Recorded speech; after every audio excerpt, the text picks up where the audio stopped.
Hi, everybody. Please stick your chins out very far and make them as prominent as possible, because we are today talking about a theropod dinosaur with an extremely large chin. It's Jay Leno. It is. I don't even know if it's Jay Leno. It's like Aaron Eckhart. It's not. It doesn't stick out like a whole other face worth forward of its original face. He really is the Crimson Chin. It is the no. That's Jay Leno. I'm saying no. Yeah. I'm saying Jay Leno's the Crimson Chin. I think so. Did he voice the Crimson Chin? Almost certainly not, but I'm going to find out who did. That would be so funny. I am pulling us right back on track. So we're talking about Giganotosaurus today. Yes. He did. I thought he did. Voice the Crimson Chin. I've never been happier to be wrong about something. Also, I'm close to the camera because it's big day. It is Big day for day. big boys. It's Giganota Day. It is. So I'm Giganota myself. Except So not anyway, Southern. we're talking about Giganotosaurus today. Before we talk about Giganotosaurus, there's a few things you should know. One of them is that we're the Skeleton Crew, and if you're one of the people who found our channel from this video, welcome to the channel. We talk about dinosaurs and other prehistoric animals a lot. Currently, we're ranking all of the dinosaur designs in Jurassic World Evolution 2 one by one. We're going to be making all sorts of new kinds of content in the future. We have many wonderful things to show you. We are real paleontologists. I think this is worthy of mention because sometimes we get people telling us in the comments that we're wrong about things. And We're not. well, sometimes we are. And when it's the people from Wildlife Wire telling us that we're wrong about how some animal behaves in the wild, that's okay because they know about that. But we are real paleontologists. We do this because we think it's important for paleontologists to be communicating directly with people and not through intermediaries. So we read all the papers, we do research ourselves, we work on fossils all the time, and now we're making YouTube videos about dinosaurs and making a paltry amount of money for our efforts. Because the Speaking economy of we which, live in is very good. The economy we're living is good, and maybe one of us will buy a house one day. Oh, Together. we do this for the love of the game. Together, we're the house buying crew. We will all maybe 20% of us will end up owning a house in the future. And that 20% will be Alex. Well, I don't know, maybe. Presumably. But anyway, so to that point, if you like our videos and you like this video, we'd appreciate it if you leave a comment and Please. leave a like on the video. Yeah. And if you haven't subscribed to the Skeleton Crew, please do so, because everything you do helps us find new viewers, grow the channel more, and continue making these videos. And if you really like the stuff we do, we encourage you to check out our Patreon and see if any of the benefits there are worthwhile to you. We have a number of tiers of support, but even at the lowest tier, you will be able to join the Skeleton Crew Discord server, which is a wonderful, wonderful community of Skeleton Crew fans, dinosaur enthusiasts, science nerds. It's a really great group of people. We do all have a favorite patron, but we're not going to tell you who it is. And it could be you if you join the Patreon. In terms of the spirit of introducing ourselves for any new viewers, I'm about to do that. I'm Dr. James Napoli. I am a research instructor at Stony Brook University's Renaissance School of Medicine, where I teach human anatomy to medical students and students in other medical professions. I also do research.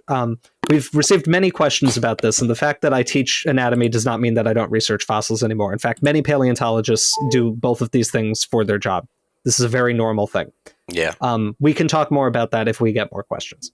Someone's got to teach the doctors where all the bones go. And it's not going to be other doctors. No. Well, it is another doctor. It's Well, Dr. James Not like Napoli. a real one. That's true. My name is Amelia Zietlow. I'm a PhD candidate at the American Museum of Natural History. My name is Scott Johnston. I'm the vertebrate paleontology fossil preparator and technician at Harvard University's Museum of Comparative Zoology. Very nice. My name is Alex Rubenstahl. I'm a PhD candidate at Yale University. And if you don't take my word for it, take the fact that my left eye has been twitching all day. That's how you know you're in a PhD. My name is Dalton Meyer. I'm also a PhD candidate at Yale University. And when Alex's left eye isn't twitching, mine is. Together, We're the skeleton crew. The spirit of Massachusetts is the spirit of America. Of the red, What's white, happening? and blue. What is happening? Someone said spirit earlier, and that song's been in my head. Let us proceed. In the spirit of Massachusetts, it's the spirit of America. My God! So, we have a giant southern lizard to introduce our group. Do we now? Yes. Well, All right, Dalton, unveil the giant South boy. I shall. Look out, world. Ooh. Here he Chin is. first. It's Jay Leno. He is He big. emerges. He is southern. He is lizard. He is lizard. Well, that's a great segue. Amelia, what's his name mean? We've said this several times. The astute viewer may have put the pieces together. If you're really linguistically inclined, you may have figured out what we've been saying. Giganotosaurus means giant southern lizard. And the species epithet, which I need to scroll up to see again, Carolinii, is after the guy who found it. How did he find it? I'm told he found it on a dune buggy. That's what I have read. Is that he saw So it. cool. He saw the femur from a dune buggy. That's Now- so cool. oh, sorry. That's so cool. His name was, and by the way, his name was Ruben Dario Caroline. Sorry, no. I mean that's a fun detail because sometimes amongst the public, people may be curious, like, hey, who finds dinosaur fossils? And a lot of the time, it's paleontologists who are looking in a place and know that there's stuff. But a lot of fossils are found by just people doing something, farming, clearing land for a highway, or just out on a dune buggy, and you find a cool dinosaur fossil. A lot of fossils are obviously found by paleontologists. I would hazard to guess that like the first discovery at fossil bearing formations were probably made by non-paleontologists. Absolutely. Yeah. No. Like that first finding a spot, I would agree, Scott. There are so many. What people might not know is that a lot of notes for where to dig in places, parts of Africa, South America, and I think even parts of Southern Europe are all like Jesuit notes where like some guy was like... That's definitely the case in South America. I heard a bunch of stories about that. Well, yeah, because I mean, people in the church, they had some Jesuits I know have some kind of background, at least some natural world history training that they do at some point, maybe historically. And they might see like, oh, they know, oh, this is a fossil. I saw it. I was out walking here. And then you follow up that note like 70 years later, and you find more dinosaur bones. Or it's chats with one of the very important things of if you're trying to start up a new field program somewhere is going to the area and talking with the locals.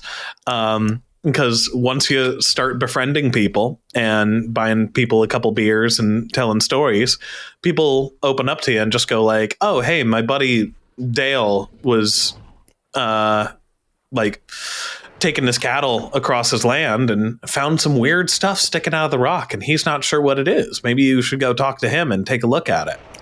I'll put in a good word for you. Stuff like that. People notice things. You praise As far as I Dale. know, I think that's how the Carnosaurus got found that we have at Harvard. Cool. It was Dale.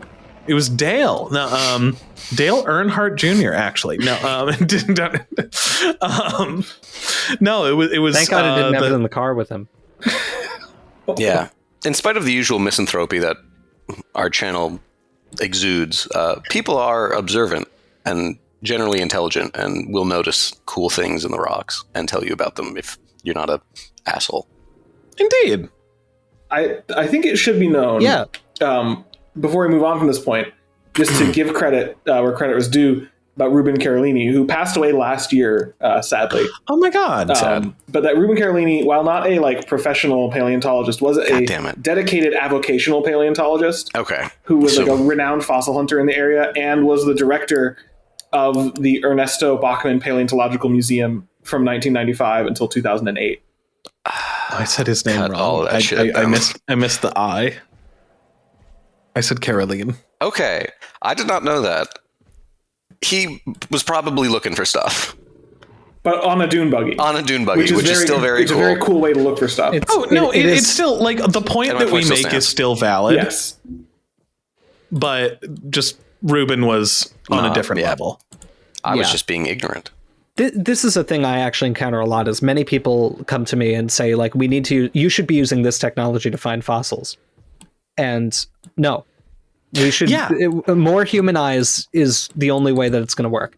I would love it if ground penetrating radar could pick up the fine density differences between fossil and rock, and show them on a scale that showed us like literally exactly where we should be digging, especially if we wanted to be finding specimens that are fully unexposed. Just like in Jurassic Park. It doesn't do that. But James, what if you could train AI to?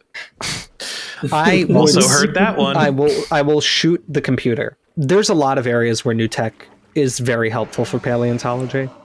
But one of my least favorite dynamics that exists in most sciences is like a team of people who only really work on the engineering side saying, here's the new tech you need, without asking us what new tech we need. Yeah. There's sorry. Well, I mean, like I'm in context, like I'm in conversations with some groups of really, really talented engineers and and specialists in imaging to work on some tech that would be really revolutionary for the field.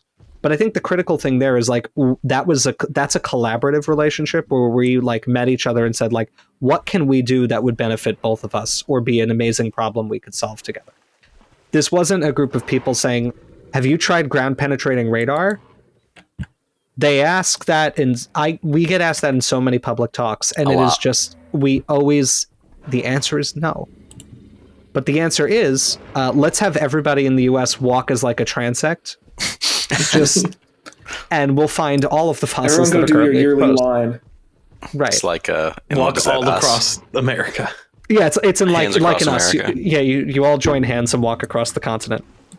No, I think that's a good point, James. In that, thank you. Often when a new exciting technology is introduced, which can and is often very useful, there are occasions where things are embraced, I think, without people really thinking about why they're using it or maybe what the best way to use it is. And then you have decades of kind of garbage results that become the bedrock of a question. And then you have to untangle them. Right. It happens with analytical methods a lot as well, even when it's not a new technological advance. It is a difficult thing. And I mean, like, here's a good example of when tech has revolutionized something, right? Like CT in general. No, yeah, CT scan everything. Yeah, CT scan everything, imaging in general. And I'll be brave. There are AI applications that I would not be uncomfortable having to make my life easier.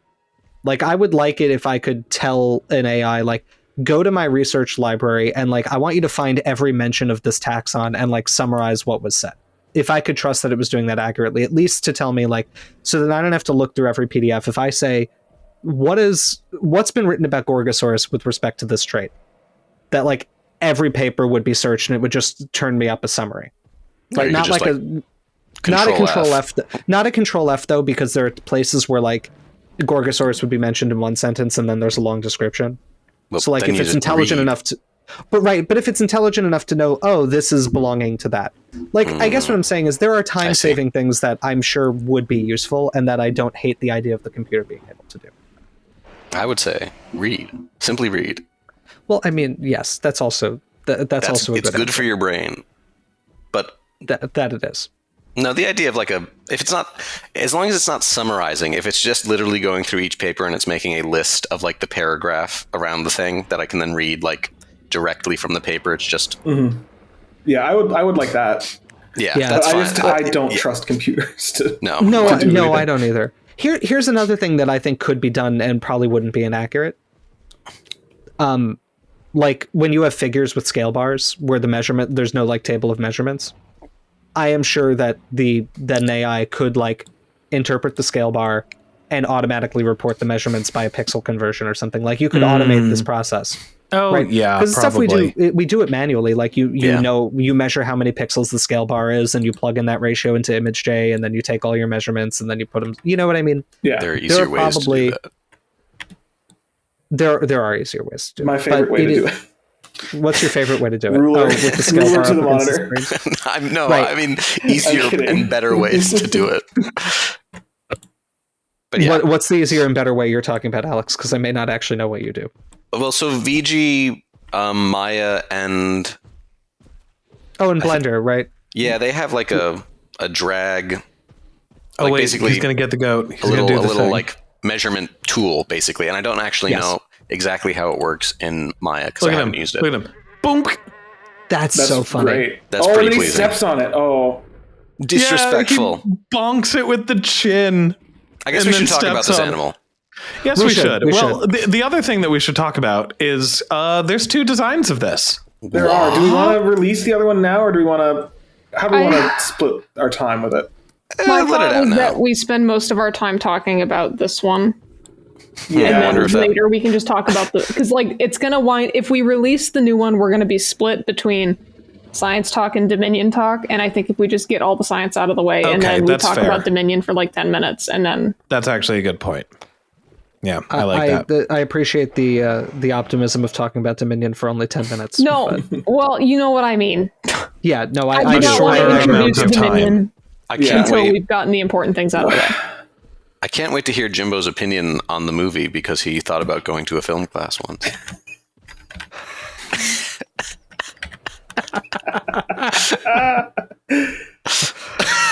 I know. I think I have some real insight to offer there. Did you take any film classes in college? I took one, and Hey, you it took a was class.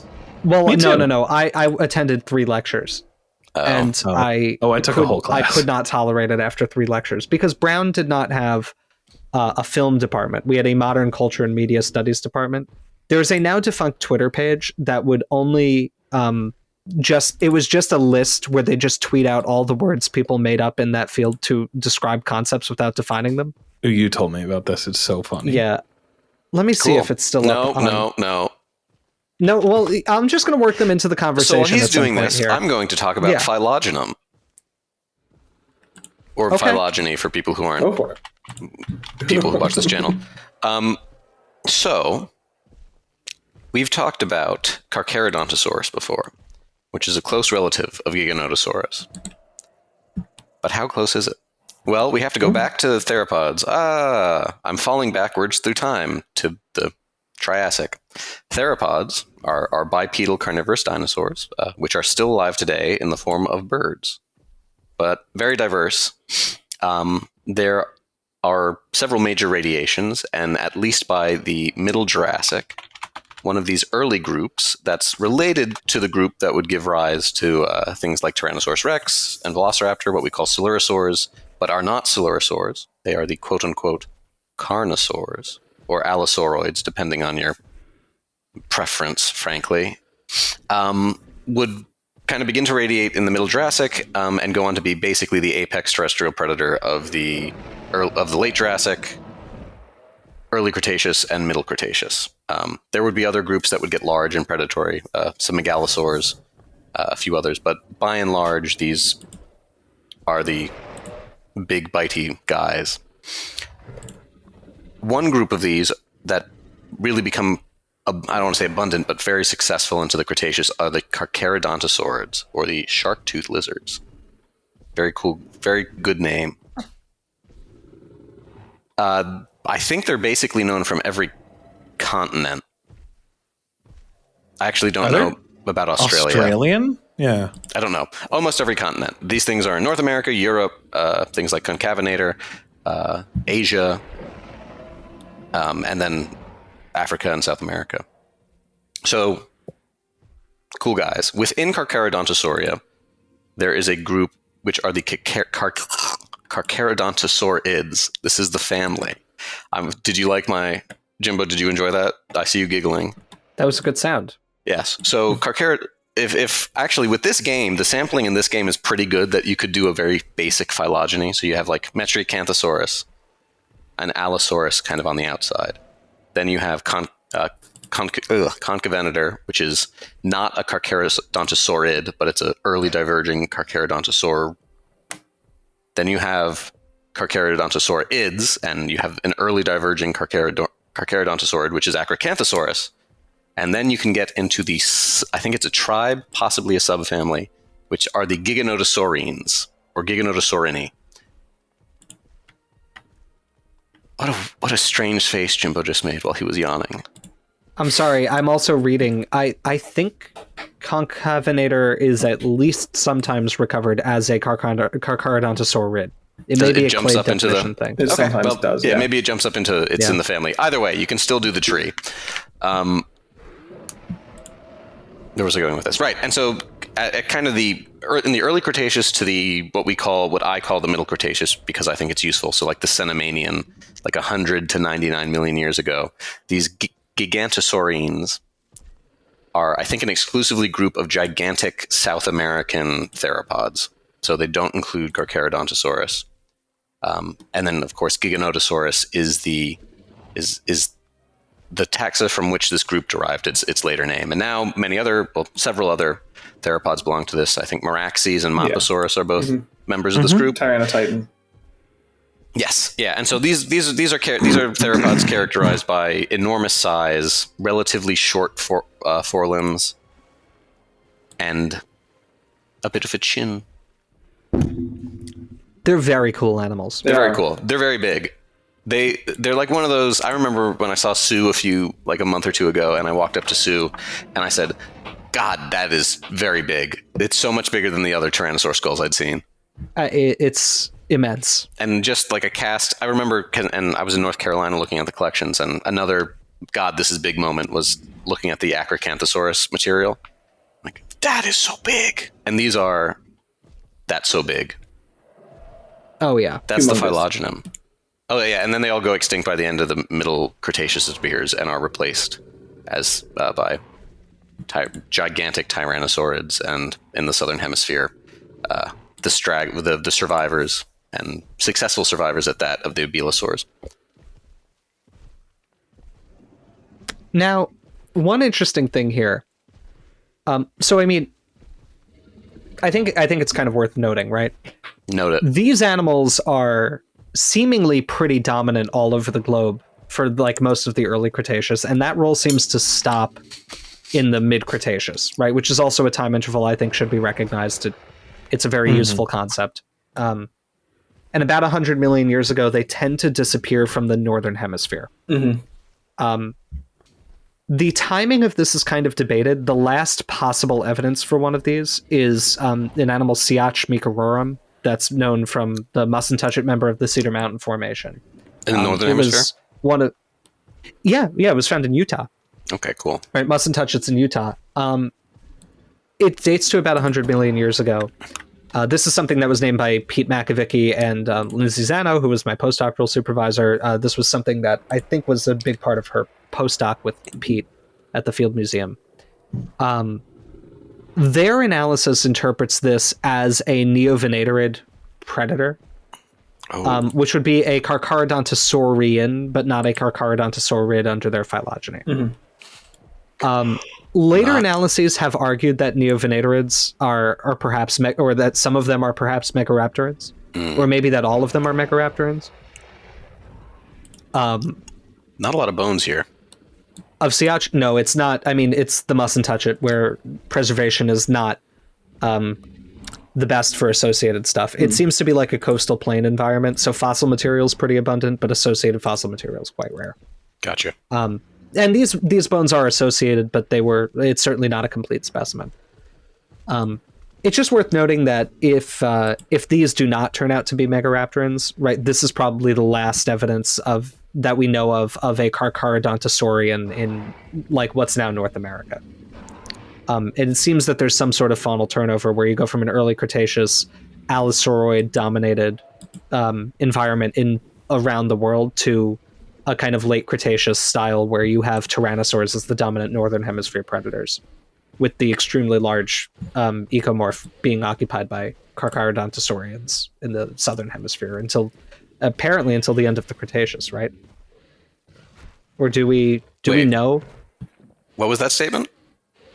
How the latest known in terms of geologic time Carcharodontosaurian would be like 90 million years ago. Oh, so they do go extinct at the end of the Cenomanian. Oh yeah, no, as far as we know. Yeah, as far as we know. Yeah. Yeah, they're not making it into the proper they're not in the Campanian or the Maastrichtian.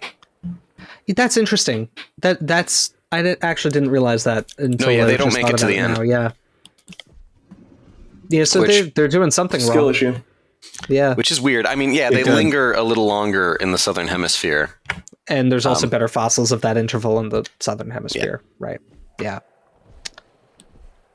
I do wonder what took them out. I mean, this is part of much of the research going on in the Xano lab is what's going on in that time interval and why is there so much fossil turnover. But it's an interesting question. Maybe it was just too damn hot. It may be correlated with the mid-Cretaceous thermal maximum. Yes. Maybe the water was 100 degrees. No, not really, but it was pretty warm. Maybe they were too stupid. I mean, you see how small these things' brains were. I do not think these were intelligent animals. They are. I know. I'm sorry. Every animal is as intelligent as it needs to be to survive, and therefore you can't rank their intelligence. But what's wrong with it? Is he stupid? Elephants, when they walk past other elephant skulls, ritualistically touch their foreheads and then the forehead of the elephant skull, indicating that they know that it's a dead elephant and what part of it there is. And then sometimes my snake bites herself when she's trying to eat. So there are... yeah. I don't know. I would call that maybe a measurable difference in intelligence between species that is biologically relevant. Yeah, no, we've said it before on the Skeleton Crew, but having a massively expanded forebrain is, might make a material difference. It could. It's also something that, I'm not sure if we talked that much about dinosaur intelligence on here before, but one of the things that gets brought up every once in a while when it comes to T-Rex brain reconstructions is it wasn't was it a super smart animal? No, but no, it wasn't.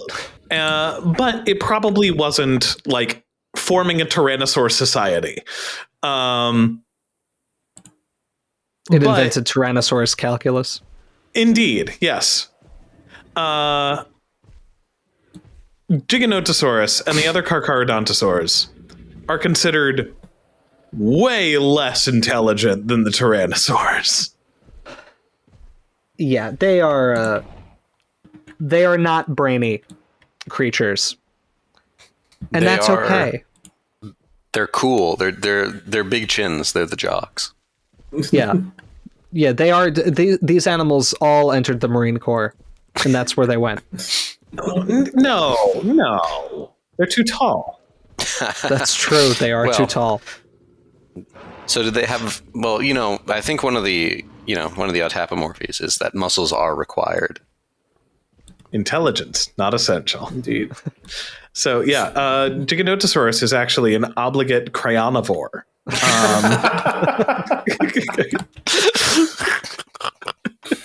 Okay, Memorial Day was 2 days ago. It was a week ago. It's okay. Was it really? No, I don't know. It was 4 days ago. No, it's Thursday. Let's not be horrible. Yeah, so this is the kind of predator that existed for a lot of the Cretaceous and then suddenly stopped existing. As all things will. Yes. And it will seem sudden to all things. Mm-hmm. I like it. I do too. Yeah. Although one of the things that has vexed me in looking into Giganotosaurus here is that it is an animal that I have known about for my entire life. And it has been an incredibly popular animal. I grew up reading Dinotopia books and seeing James Gurney's version of it. It was basically just, hey, bigger, more vibrant T-Rex, but this one's a good guy apparently.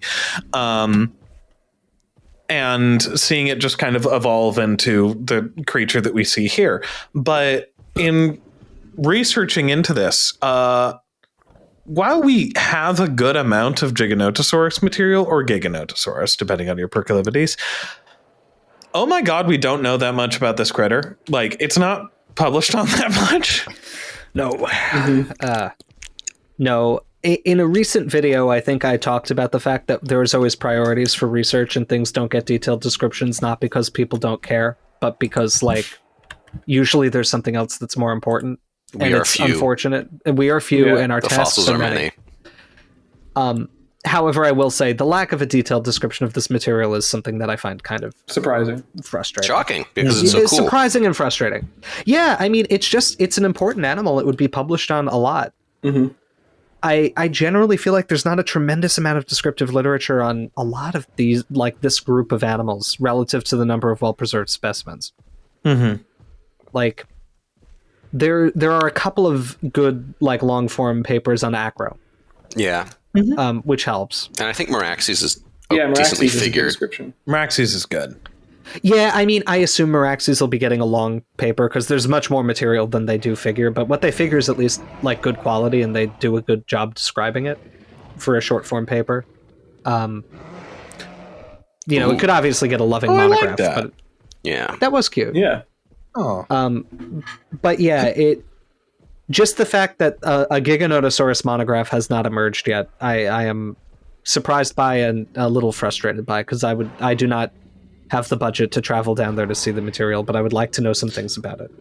James, if you go to Argentina, I don't think you're ever coming back. Like, that is...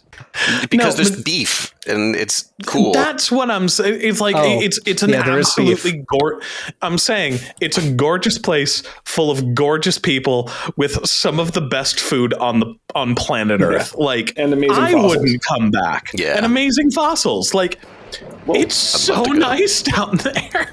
No, I'd love to go. It's on my Same. list. Yeah, I'm going to see if I can worm onto Matt Lamana's field program down there. Like I said, one of the things that's been interesting is seeing like the depiction of Giganotosaurus change over the course of the time that it has been known, because it has become a very popular dinosaur. And the depiction of it has kind of, I wouldn't say stagnated, but with a lot of dinosaurs, like there's a, like, if you've been interested in dinosaur media for long enough, you'll see that a lot of depictions of dinosaurs kind of change over time. With basically the big exceptions are ones that are so incredibly ridiculously well preserved that we just know what the animal completely and totally looks like from right off the bat. Things like Carnotaurus, where it's just like, oh, we just have the whole thing, and it was found late enough that like we kind of like got through the awkward phase of everything was dragging its tail and everything.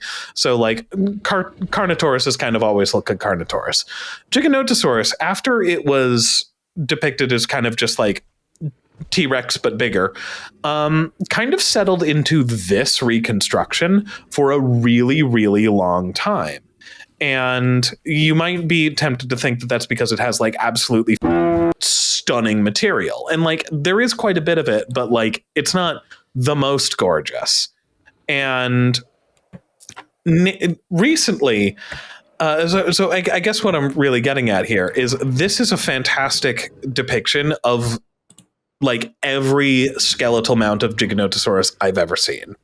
But more recent discoveries, namely Meraxes, have shown this is probably not exactly what this thing would have looked like. Especially, it's probably not what this thing's head would have looked like.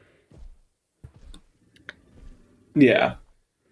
Yeah, it's probably a little bit long. But what's weird is, like, yes, it's long, but it's long in a way that I wouldn't have expected. It's long in the back. Yeah. Like, there's so much stuff happening behind where it even seems like the occipital condyle is. Like, it looks like this thing's got extra head behind where its head should be. Well, this is actually interesting that you bring this up, because there seems to be a lot of convergence among theropods of large body size in terms of, like, there are numerous things that just happen in the skull and the rest of the body. Like, theropods in general ossify or partially ossify the interspinous ligaments. And so the spine, like when you look at the dorsal vertebrae in particular, you'll see the normal neural spine with what appears to be like this rugose irregular flange on both sides, or on both sides rather, on the front and back. That's a partially ossified ligament. And that is like it actually exceeds the margins of the fossa and the neural spine that it should sit in. That's pretty cool. That happens in tyrannosaurs. Like large body tyrannosaurs always have that. It happens in large allosauroids, like Carcharodontosaurus, I believe, does this. I think it happens a little bit even in some abelosaurs. Like, this is a large-bodied theropod just kind of thing that you do. Rugosity in the skull is another one. Large-bodied theropods tend to have rugose skulls. Just a thing they do. Mm-hmm. Another thing that tyrannosaurs do, especially derived tyrannosaurs, is that the quadrate condyles do get pushed back behind the occipital condyle. Like, so you do have... Yeah, you do have, like, more head behind your head, as you said. Like alligators. That far? Like alligators, right, Alex? Yes. And I mean, I don't know exactly how far is reasonable, but certainly enough that, like, the occipital condyle is fully ahead of the quadrate condyles, which means that it's fully ahead of the jaw articulation. So it's at least the size of the occipital condyle. So, like, it would have to be at least this. In looking at Meraxes and Acrocanthosaurus, like, yes, I definitely see what you are saying here. It looks like it is triple the length it should be behind that. Dr. Yes. Jimbo. Yes, Alex. I have a question. Of course. Is that my goodness. Is the posterior development of the quadrate, well, not development, the posterior position of the quadrate condyle for the same reasons it is in alligators? To increase, like, jaw adductor musculature and, like, the neck musculature up there? I would imagine it's the same fundamental reasons. Yeah. To bite hard. Is this that thing that I've heard rumblings of that, like, while the tyrannosaurs developed a large bite force, these guys were developing bite speed? So, Scott, I don't want to belittle the point you're bringing up too much. We could definitely know for things about optimization for, like, speed of bite. Like, these are basic lever mechanics.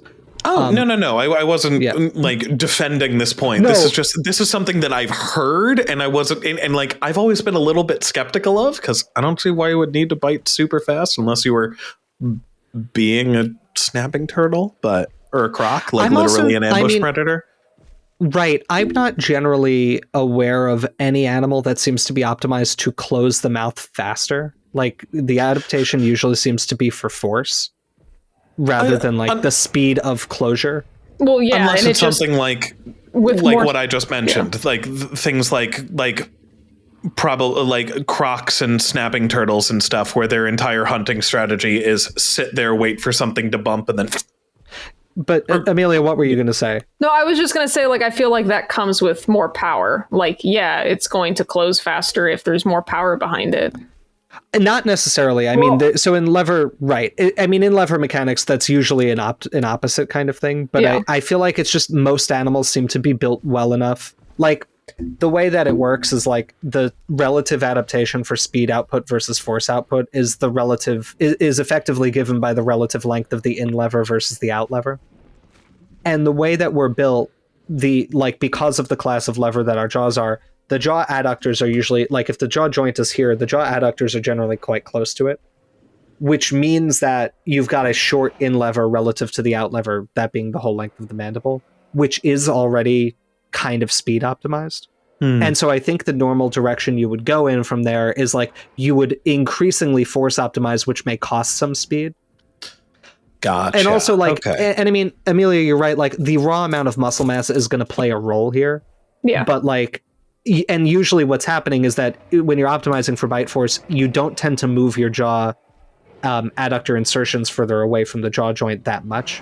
You tend to just have much more muscle. So you can maintain a speed optimization while increasing bite force. So... yes, Alex. So having a long, narrow, and kind of upturned retroarticular process. Well, that's going to be the opposite, right? So that's jaw opening, because that's the attachment of depressor mandibulae, which is the muscle that, when it contracts, it's pulling on the back of the jaw behind the jaw joint, so it's going to open the jaws. And a long retroarticular process would indicate that you're actually optimizing for a weird thing overall.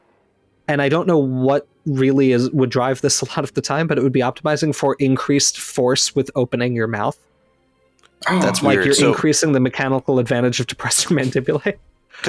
So Gavialis and like dinosaurs have these incredibly elongated retroarticular process that are like up. I'll send you a picture of one. They're the dumbest looking things you've ever seen. Yeah, Amelia, what do mosasaurs do? Yeah, that's so I've been thinking because they do a similar thing in that the posterior part of the jaw is elongated, but it's in that way where it's actually the retroarticular process. So to define that for our viewers, no, that's different. I'm thinking retroarticular is because it's like curving backwards, right? No, it's retro because it's behind. It's behind. Okay, I was for a minute I was confused. So it's retroarticular because it is behind the articular part of the jaw. So in the mosasaurus skull that I conveniently have on my desk, this is the articulation of the quadrate with the jaw. Mosasaurs don't have the quadratic jugal, which is something that dinosaurs have that contributes to kind of this area as well. But this is the retroarticular process. So a process is like a bump or some other extension of bone. And so it comes out behind that quite a ways. And then in the ones that are probably biting, or that we presume are biting down harder, like Nathomortis is actually a really good example of it.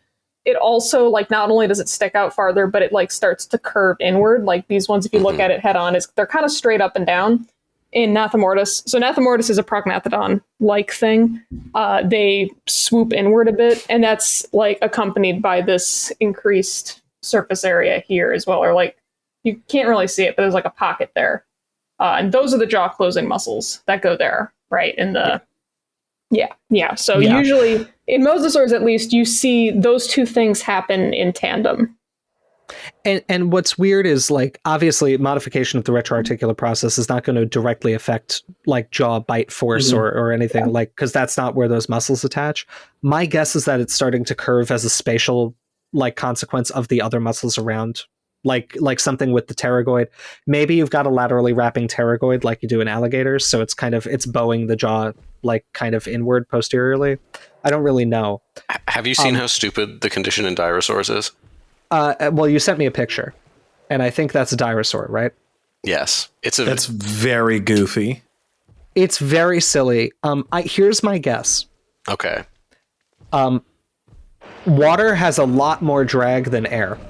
And perhaps these semi-aquatic animals, or not fully aquatic in the case of mosasaurs, are increasing the length of the retroarticular process specifically to help them overcome the drag induced. Like if you're in air, we all have muscles that open our jaws. Mammals don't have depressor mandibulae anymore. That's become a little muscle in the ear because of the way our ears evolved, which is a topic that could be its own video.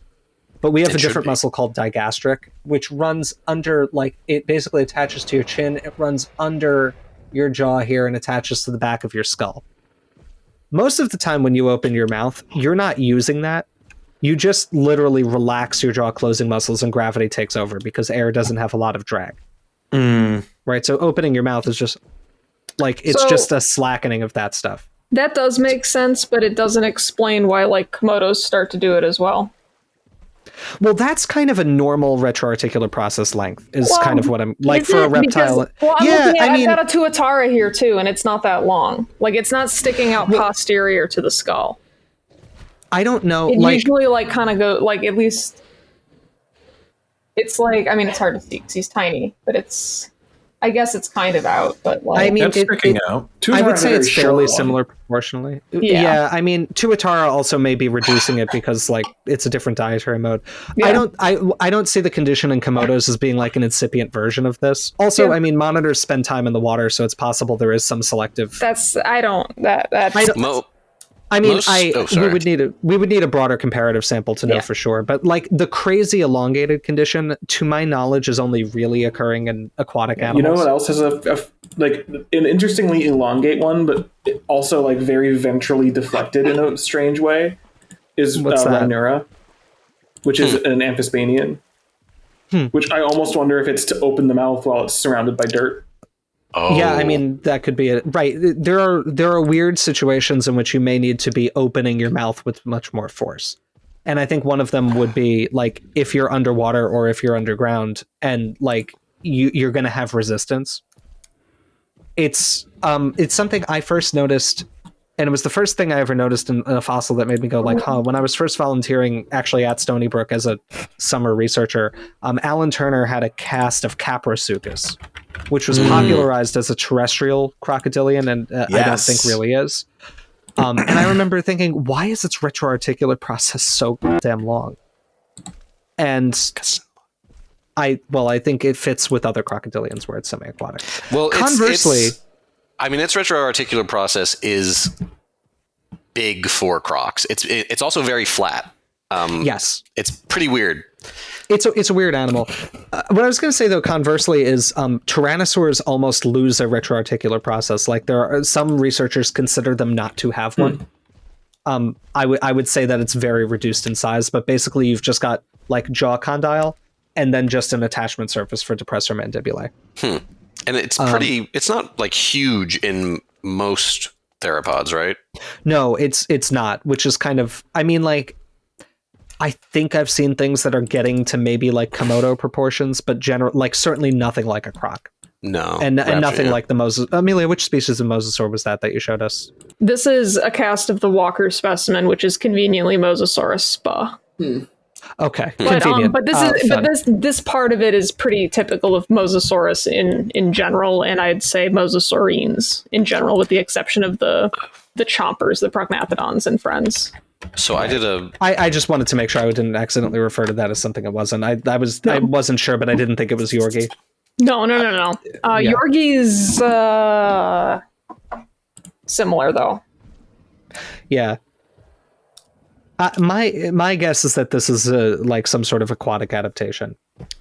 Yes, I have done a very scientific survey of looking up pictures of skulls. And long, big old retroarticular processes I'm seeing them in Nothosaurus.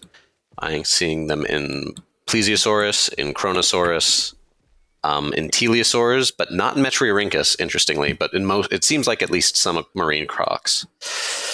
Placodonts. So yeah, it seems like it's in whales. Do whales have something like this? Huh. Yeah, it seems like it's in most marine reptiles. Yeah, I don't know. Anyway, that's the kind of stuff you can look at if you want to look at strength versus speed questions.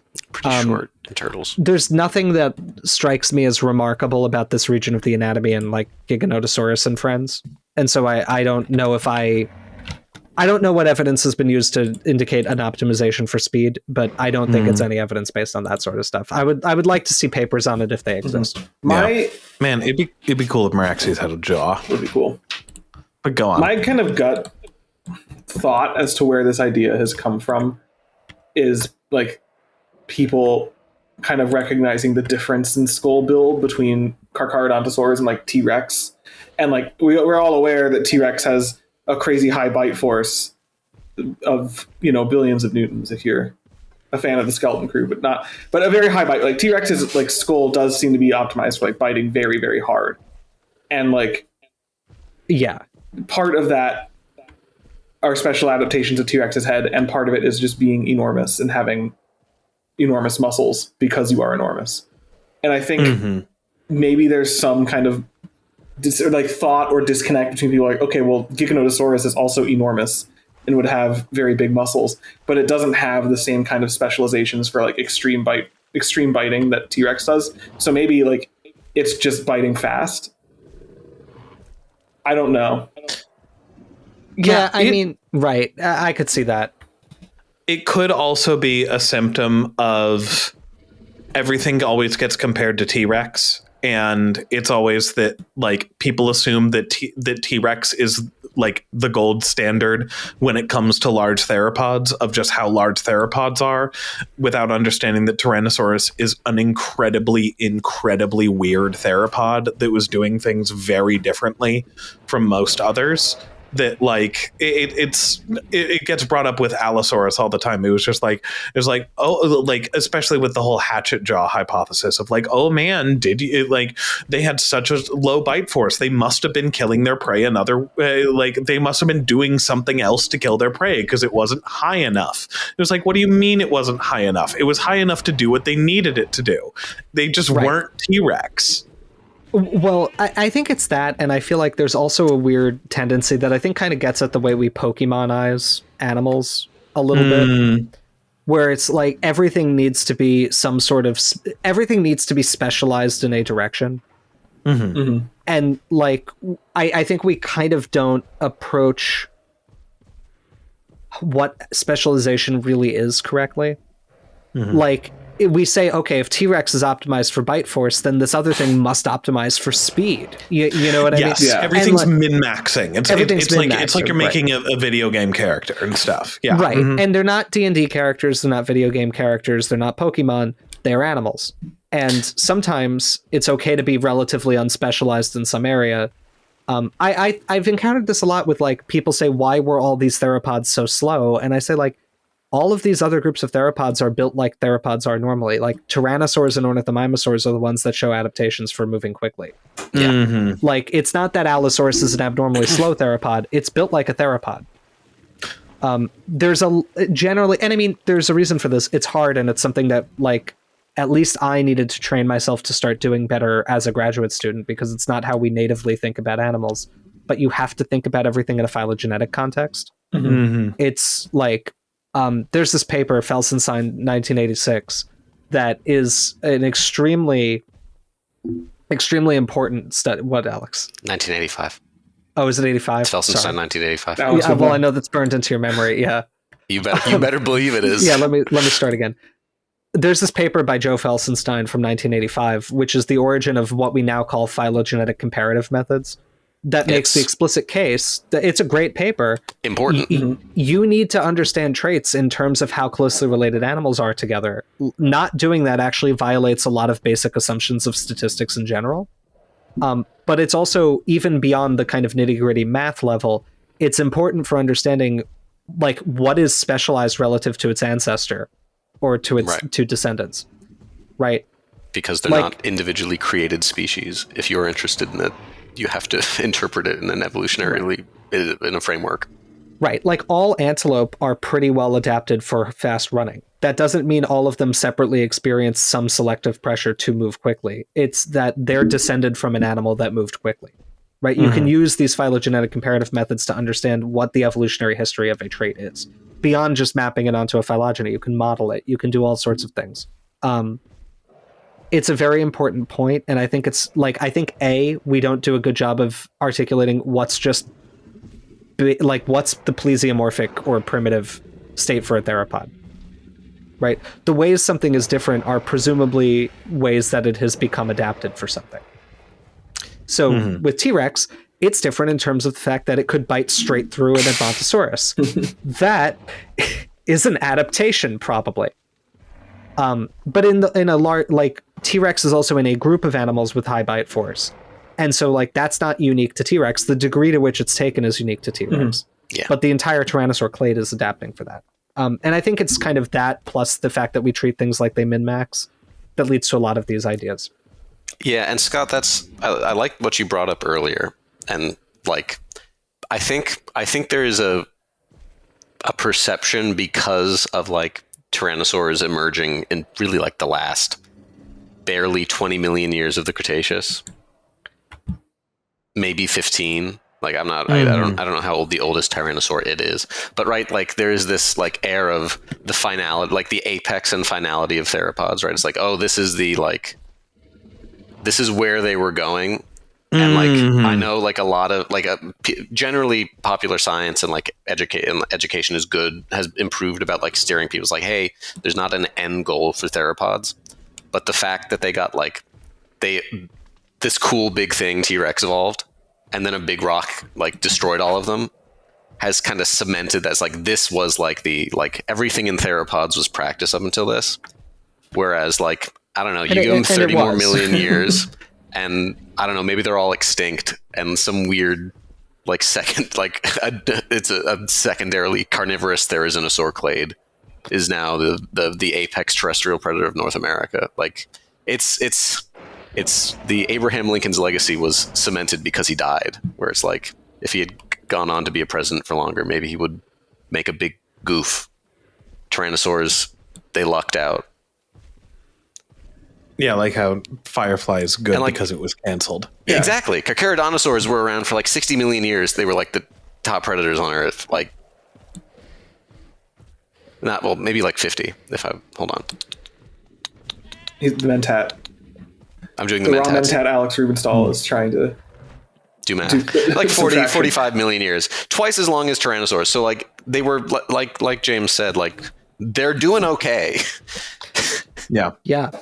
They're dominating more of the globe in their like apex than Tyrannosaurs do ever. Mm-hmm. Mostly because the other land masses are separated by an ocean at that point, but don't worry about that. Yeah. So on the topic of this thing's bite force and jaw closing and all that stuff, let's talk a little bit about its ecology and what it was using those jaws to do. Namely, this allows us to use probably my least favorite scientific term I've ever discovered. Please. Discovered as in I came up with it or found it. I've ever heard, which is, let's talk about the flesh grazing hypothesis. Oh. Should we save that for Allosaurus, which is what it was originally proposed for? Really? I thought the flesh grazing hypothesis was for Giga. No. And mapusaurus. No, it was not. It was for Allosaurus because of a study about, its weirdly low bite force. How could it ever kill anything? It must have just bitten pieces off of living sauropods. See, okay, I always heard about it in context of like, sure, like Giganotosaurus and mapusaurus and stuff. They're huge. They're T-Rex size asterisk.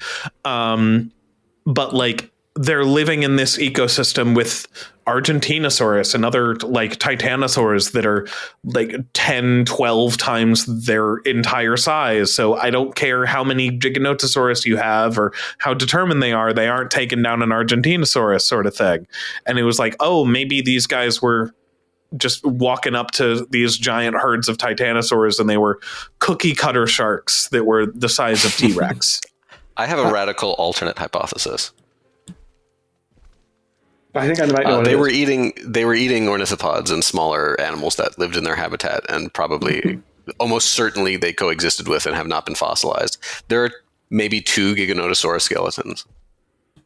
But there's a lot more mapusaurus. Sure. And I bet there were also some ornithopods there too that they ate. Yeah. The fossil record is bad. I don't even know if it's a fossil record is bad. I think this it's been floated around in kind of online paleospheres, and I actually don't know if it's ever been floated in the literature. I don't think it has. But this idea that like these big carcharodontosaurs were in some way like specialist sauropod hunters. Sauropod specialists, yes. And I really wonder, because again, I can't think of that being actually in the literature. If it is, correct me, please. But if it's just the idea that like these are big theropods, and so they're newsworthy when they find them, and it's very cool. And it just so happens that tons of these have been found in Argentina, where we've also found tons of enormous titanosaurs. And so kind of the idea becomes, the only things living around there are these giant sauropods and these giant theropods. And they are like both kind of at the extreme ends of the size that we've seen for any of them. So maybe like there's an interaction there, like maybe there's something, and it kind of minimizes the thought that like these ecosystems were not just Giganotosaurus and giant titanosaur, or like mapusaurus and Argentinosaurus. It's like interpreting Quetzalcoatlus as a titanosaur super predator because it's big and from where Alamosaurus is from. Are you insinuating that if you have 2 points, line, you make sure. A line may be connected. Okay, yeah. So, all right. I guess we'll actually do a proper discussion of flesh grazing on Allosaurus. But oh my God, Amelia! What the? Oh yeah, Amelia! Way to go. Please share your observation with the class. Oh, I'm watching it right now. I mean, I didn't want to interrupt. There was actual conversation happening. Oh my god, why is it doing that? I texted... It's magnetized to each leg. Oh, we gotta see if the other one does this. I texted our group chat. Jesus, those are my some... observation, which was... If you haven't put it together yet, the violent swinging of the pubis in this That's thing weird. when it walks. That's so strange.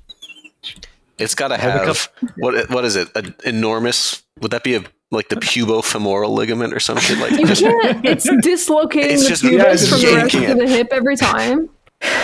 That's weird. And when we go to look at the Dominion, remind us to look for that, because that's...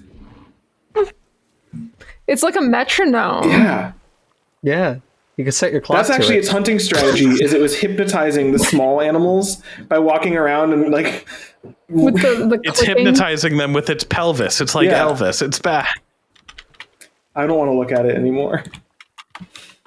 Oh, It must be a rigging error, right? It's something weird with the internal like model. All right. Another thing that I've always found visually interesting about Giganotosaurus here is that it very frequently gets depicted as kind of having this like dual ridge of like Yeah.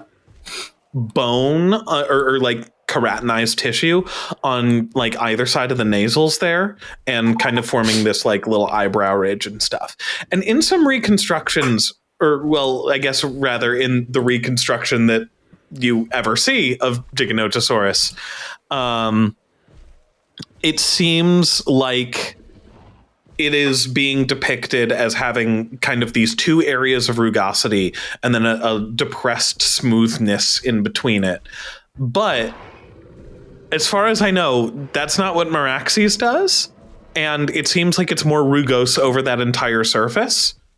So would that rugosity on the bone have implications for the integument of that area?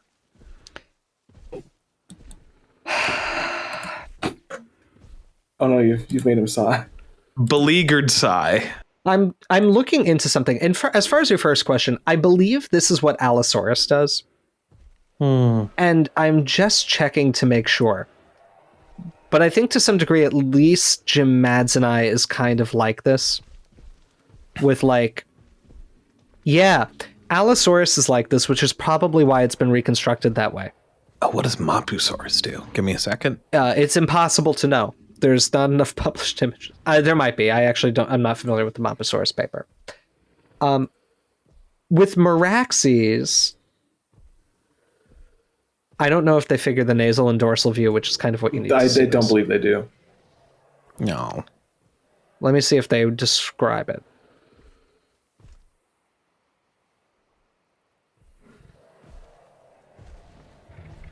They don't describe there being a midline smooth region of Mapusaurus. So Mapusaurus might be quite, or I'm sorry, not Mapusaurus, Meraxes. My interpretation of that is that it's probably more like T-Rex and other tyrannosaurs, where there's just like kind of rugosity over the entirety of the nasal. But in Allosaurus, it does really form two rows. Yeah, I mean, I think that basing it on Acro and Meraxes is probably better.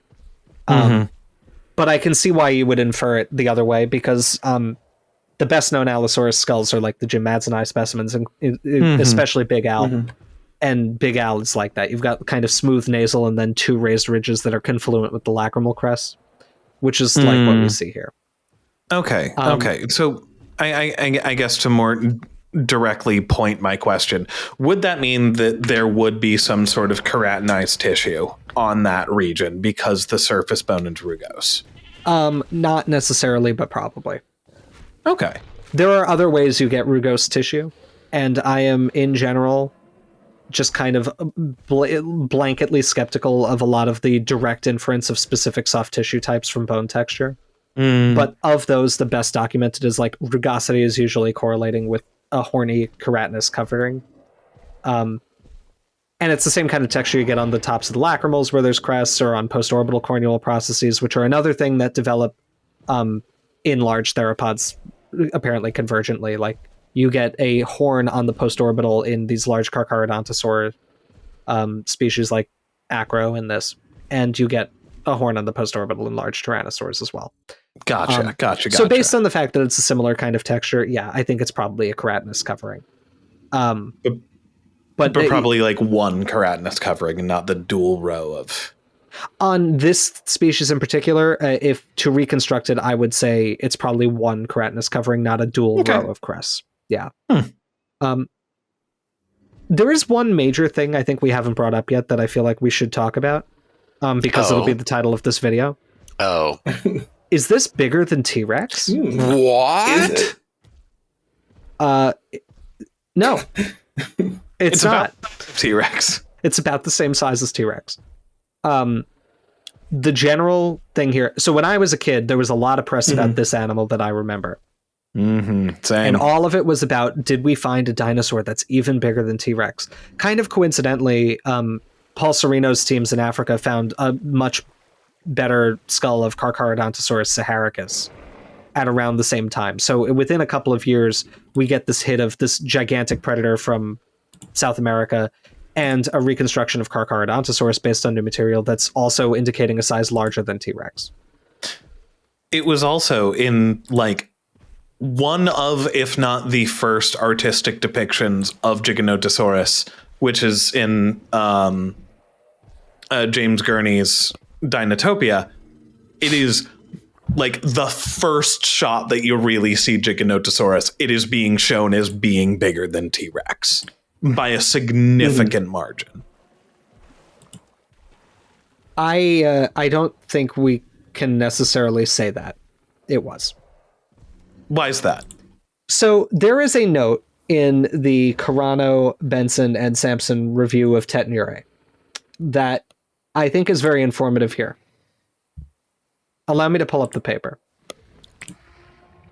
Please. And the section. Pull it up, King. They mention that the reconstructed skull from Correa and Salgado 1995, which is the original description, includes a posteriorly oriented quadrate that outlines a trapezoidal lower temporal fenestra. This unusual configuration is genuine, but several other skull contacts are not preserved, leading to ambiguity regarding its total length. We believe the original skull reconstruction is likely too long at 153 centimeters. And as with Carcharodontosaurus, see above, and I'll read that section in a moment, we consider Giganotosaurus to have had a skull almost exactly comparable in length to that of Tyrannosaurus. Likewise, their measurements of the femur length in the holotype are actually about 10 centimeters shorter than the published femur length. And so their interpretation is that the holotype of Giganotosaurus is just smaller than it had been reported. To be sure, a femur that is 136 centimeters long is quite large. Like, this is not a very small animal, but it seems that they think that the size was overreported in the original paper. Yeah, a difference of 10 centimeters on the femur isn't like what's happening to Procetus right now, where they're just like, it was less than half than what you said. What are you talking about? I feel vindicated that I saw the reconstruction of that animal and was just like, there is no possible way it was like this. Yeah, same. And a team of cetacean researchers said the exact same thing in a paper. We're like, no. Yeah, oh no, that's too big. That was such an annoying day. I just remember it was everywhere. It was on my regular news. Like, I was just trying to mind my own business and go about my day, and I look up and the blimp, like the worst render of it, you know, where it's just floating in a blue nothingness. I like it. I love the blimp. I was so over it. So I liked a lot of the incredibly goofy reconstructions we got of it. They were funny. I laughed. But go on, James. You were going to say something on topic. So Carcharodontosaurus saharicus, the revised reconstruction from Carano, Benson, and Sampson, is basically claiming that the premax, as illustrated by Sereno originally, is probably too long. And that the shorter premaxilla that is more characteristic of Giganotosaurus and Mapusaurus puts its skull at about 142 centimeters long, which is 3 centimeters longer than Sue, but is only a hair longer. It's 3 centimeters. Like, right. It's this. It's that much longer. Right. Basically, and this is another interesting kind of trend that seems to occur. these large-bodied theropods tend to have what seems to be a shorter premaxilla relative to overall skull length than other theropods do. Number of interesting convergences. They're probably all related to some common thing that happens when you get big. What that thing is, I don't know yet. But it's the big thing. It is. To return to a prior point, just briefly, looking at the Serino paper that has the new specimen of Carcharodontosaurus. It's illustrated there. It's not drawn, but this is the best view I can find of any Carcharodontosaurus skull in dorsal view. And it does seem that they found like the nasals and most of the skull roof, I think, of the new specimen of Carcharodontosaurus. And it has so there are kind of lateral ridges on the nasal that are confluent with the lacrimal. But there's rugosity, and it appears that the rugosity does extend in between those ridges. So while the edges of them are a little kind of like poofed up, it does not seem to be like just rugose and then smooth. Gotcha. So that I think is the best view I have of any Carcharodontosaurus. So it's not a Giganotosaurian, or saurian, but that's what I can find. Still, but I mean, Acro's similar, Meraxes is similar, so like that's probably what Giga was like, unless it was unusual. Which is possible. So yeah, size estimation for these animals based on skull length is first of all, based on these revisions to the estimates, they're probably about the same size. 2, skull length is perhaps not the best indicator of overall body mass. The gold standard for body mass is the circumference of the femur. And that's because in a bipedal animal especially, I mean, there's a separate regression you can use for quadrupeds, but in bipedal animals, all of the animal's body weight has to go through one femur at some point. Like if they take a step, 1 foot is off the ground, which means that the entire weight goes through the other femur. That means that the circumference of the femur is directly related to the overall size of the animal. And based on empirical data from modern animals, this is the best single proxy you can use. So that's what we tend to rely on.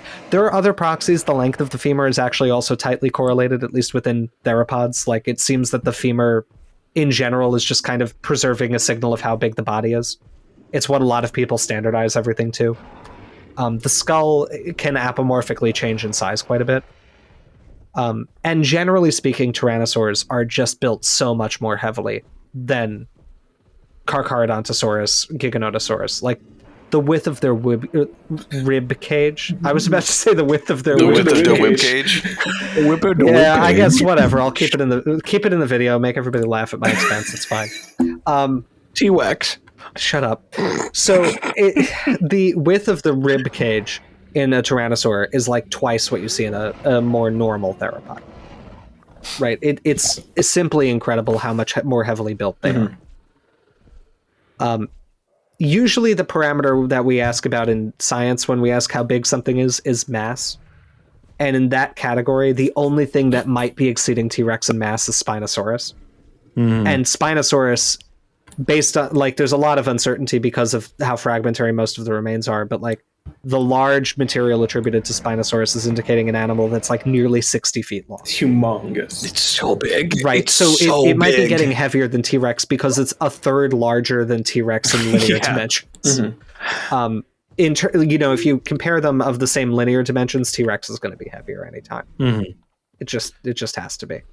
So it would seem that, at least based on available evidence, this is the upper size cap for like fully terrestrial bipedal animals. I would say so. Alex, do you concur? I know you wanted to make that point at some point, right? Yeah, I mean, yeah. This is probably about as big as you're getting as a bipedal theropod. Maybe, I mean, at least a fully terrestrial one. Fully terrestrial one. Yeah, like, I mean, I think the only things I would say is there's probably somewhere a Giganotosaurus or some Giganotosaurian that's larger than your average Tyrannosaurus Rex. Like, The biggest of all time is something we can never know. I'm 99% confident that somewhere yet undiscovered is, I don't know, some tyrannosaur that's like 3 feet longer and like maybe a few 100 pounds heavier than T-Rex, or even some like weird allosauroid that might be like, it's like we don't even really know what the size range for something like Giganotosaurus is, because there's two fossils, which is not, I mean, I guess you can make a range out of that, but like the idea that you're capturing anything close to like the real variation in size of these the animals as adults is, you're not. We have more Tyrannosaurus Rex at least, so we can maybe attempt to narrow in on something. But when you have like two incomplete, and another thing that's nice about a lot of the T-Rex specimens is that relative to a lot of other large theropods, relatively complete. Like, you get a lot of it, and with a lot of these giant allosauroids, you really don't. Yeah, no, I mean, T-Rex, I would say we have enough of like T-Rex, Tarbosaurus, and maybe like Gorgosaurus that we could start trying to reconstruct like what is the size distribution of the species. Anything else, it's going to be hard. Oh, we got a ton of Allosaurus, yeah, but I meant within Tyrannosaurus, sorry. Oh, yeah. And with Allosaurus, there's a pretty substantial range of size. Some of which might be taxonomic, but I was about to say, depending on who you ask. That is true. Speaking of some large variations in some individuals,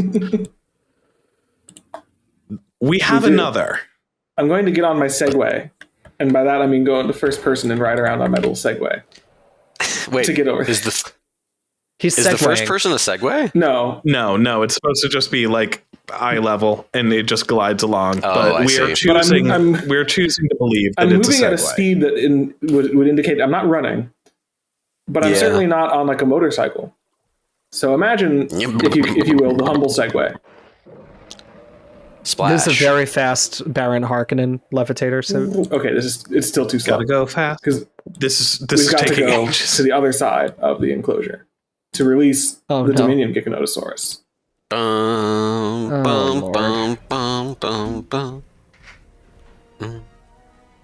Oh my God! Is that the Joker? It's the Joker. They put the Joker. It's the Joker, baby. I'm the Joker, baby. I'm getting Joker-fied, guys. Is this a crazy hamburger? Because I'm the Joker. Have any of you seen Crazy Hamburger?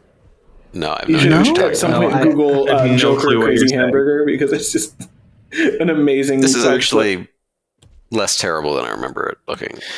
The game model is specifically the Frontier colors make it look so nice.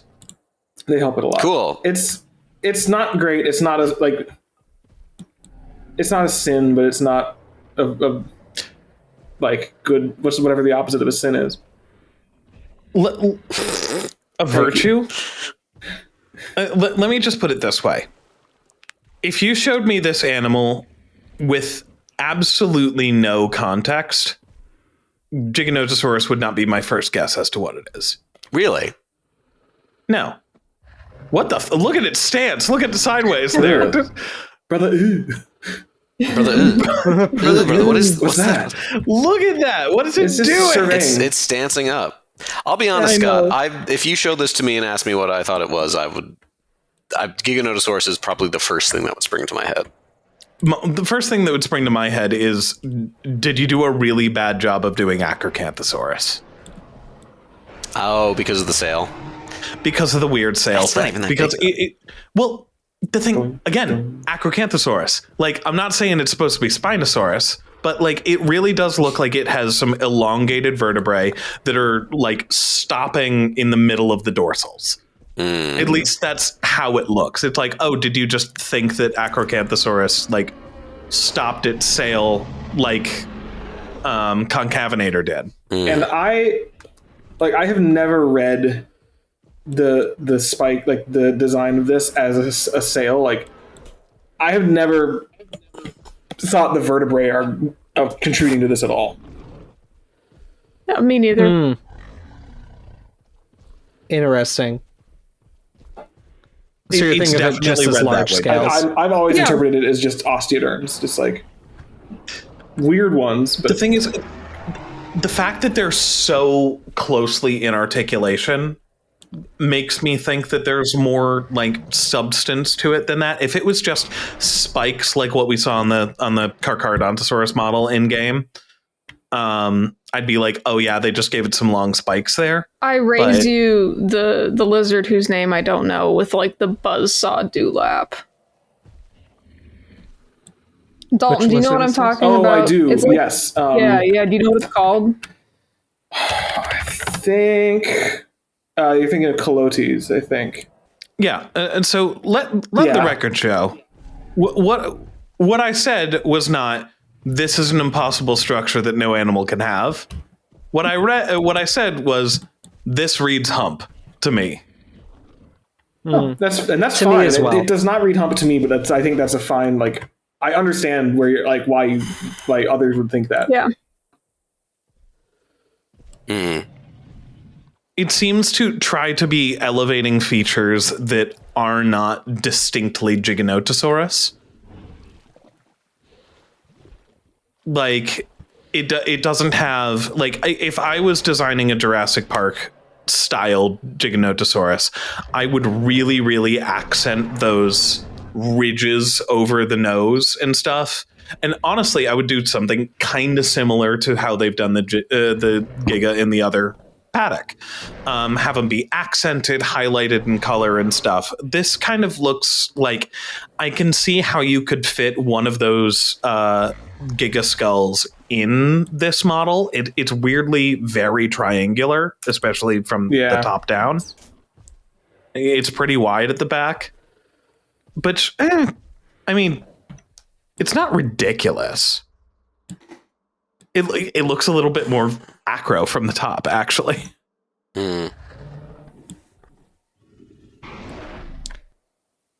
Also, the arms are pretty long.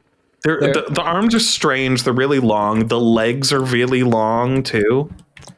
Like, yeah. Well, hey, it's a weirdly proportioned critter. Hit your bingo card for convergences in large-bodied theropods, because generally speaking, all these large-bodied theropod groups also tend to have smaller arms. What? I know. It's not a rule.